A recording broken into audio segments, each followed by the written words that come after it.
Hello, it is the Political Kid, and it is another video today, and we're going to be talking about something that has been out of the mainstream and it hasn't been discussed recently, especially on more social media, but is important to remember due to the fact that the Trump Republican establishment kind of era will end probably somewhere between 2028 and 2032/36, and it is good to keep in mind the importance of the former era of conservative movements within the Republican Party. So, we're going to be talking about the Bush Republicans. Now, although it is mainly popular with the very traditionalist war hawks like George H.W. Bush's son. However, this kind of goes a little bit back since remember, George H.W. Bush also appointed guys like Dick Cheney and also invaded Iraq. So it is important that this wasn't a sudden change. It was a gradual change that started with the end of the Reagan era slash like the middle of it, since George H.W. Bush was elected due to Ronald Reagan's popularity in his second term. And he was the wimp guy because he wasn't really that charismatic, and is one of the biggest reasons why he lost re-election. However, he was moderate and he pushed for many moderate bills on environmentalism and civil rights. However, he also was a war hawk in some stances, since instead of kind of backing off from foreign affairs after the Soviet Union collapse and just taking that foreign policy victory, he kind of wanted to intervene more to make sure there was no group that could challenge the US, which, spoiler, it obviously didn't work, but basically his ideas kind of kept him away from the actual domestic policy, from the specific economy that was kind of in a downturn, and that's the biggest reason why he lost re-election in 1992. Now, during this era of the Bill Clinton administration, there was a lot of many different groups and more older, more Reaganite kind of people, and there was like newer, even more conservative groups, like the what happened when the Republican Revolution in Congress happened.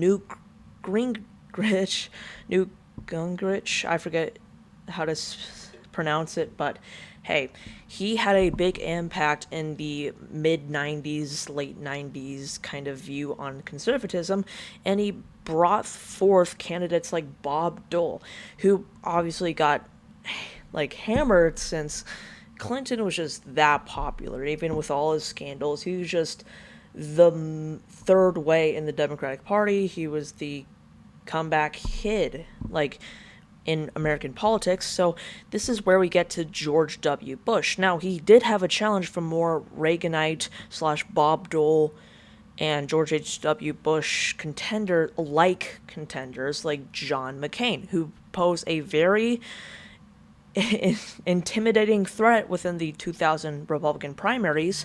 However, he lost, and George W. Bush won the primaries and brought a new evangelical reborn kind of Republican conservatism. And this is the peak of the Bush conservative movement, because he was elected barely after a long courtly process because of the very close race in Florida.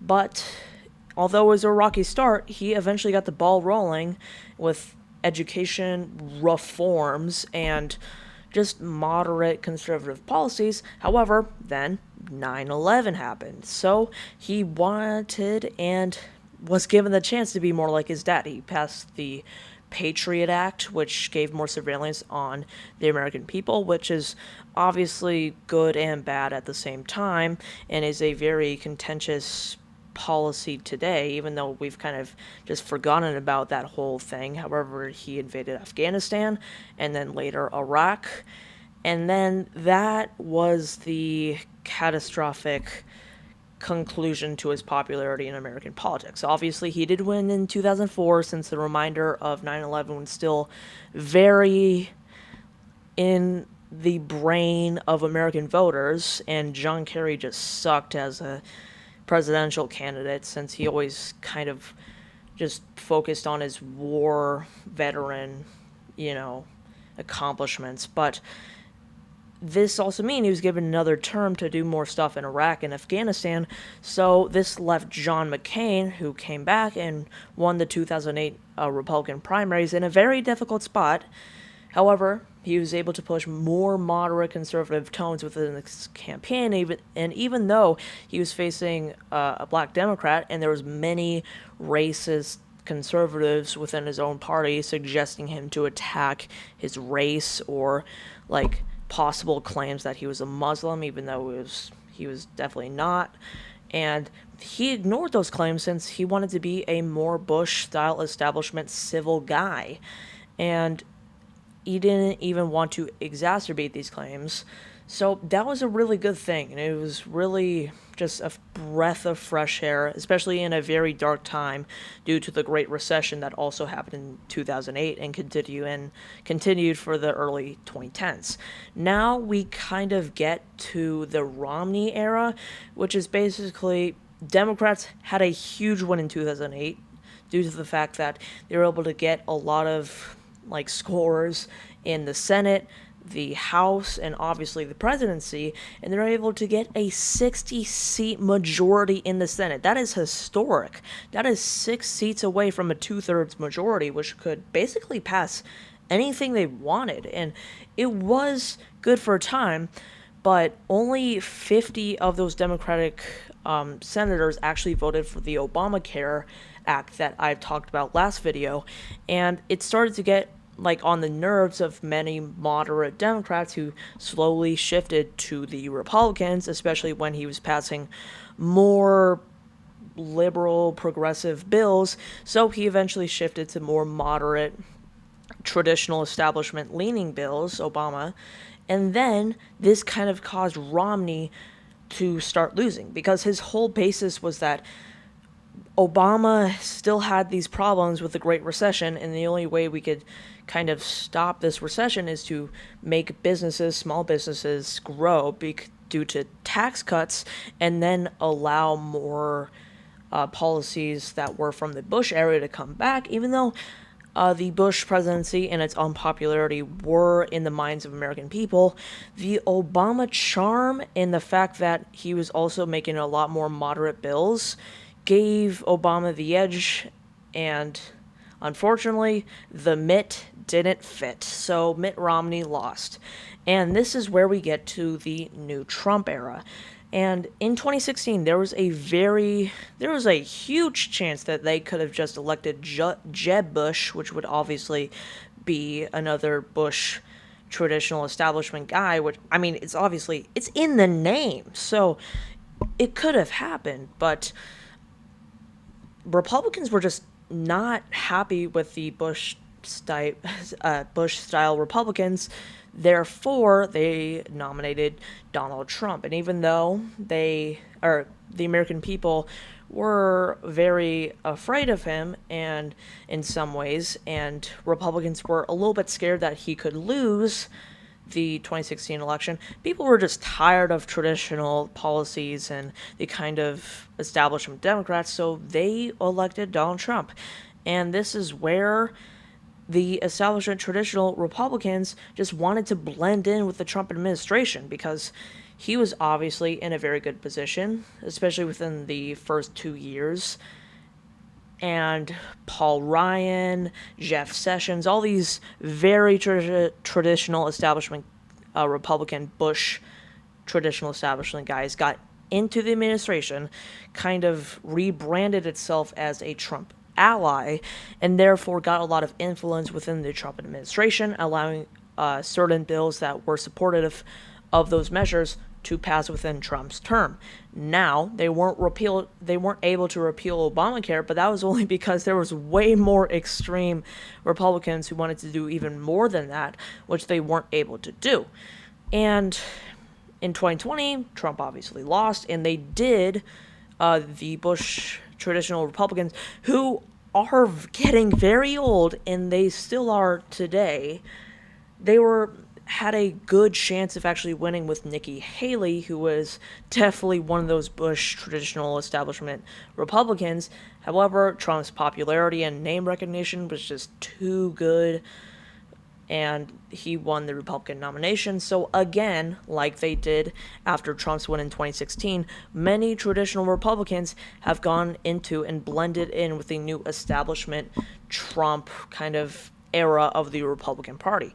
Now 2028 is their chance. I mean, they're obviously getting old, and many new Republicans are trying to distance themselves from the Trump administration and going back to some policies from the Bush traditionalist Republican era. And we still have people like Nikki Haley, who's probably going to run, and Marco Rubio, who is a part of the Trump administration, but is way more of a Bush type guy. I mean, he literally ran in 2016 as one of the moderate Republicans. Therefore, they do have a good chance to be nominated in 2028. And obviously, the Vice President J.D. Vance could also well be nominated, and he is not a traditional Bush Republican. So this is why I do say that 2032 and 2036 could also be their years, depending on if Republicans win in 2028 or 2032, or if Democrats win and then they get a chance in 2032. But this will come back eventually. So it is very important to remember this is the traditional Republican Bush type people.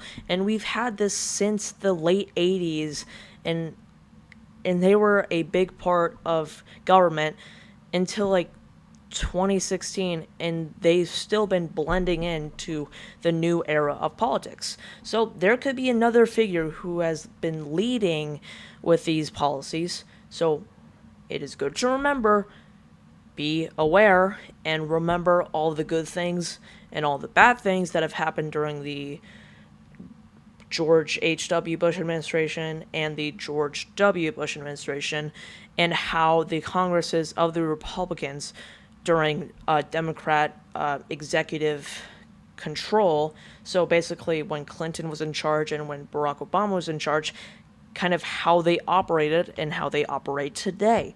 So that's going to be it. I'll see you guys later, and I might not post for like a week or something, but hey, also, Nicole Johnston, at Nicole Johnston, thank you for recommending me to do some more bullet points in my videos, and I will try to keep these professional. And remember, although I do sometimes give opinions, please remember, I'm just a kid, and these are more just commentary videos, so just please be respectful in the comments, obviously. But hey, that's it. I'm a political kid, and I'll see you guys later. Bye.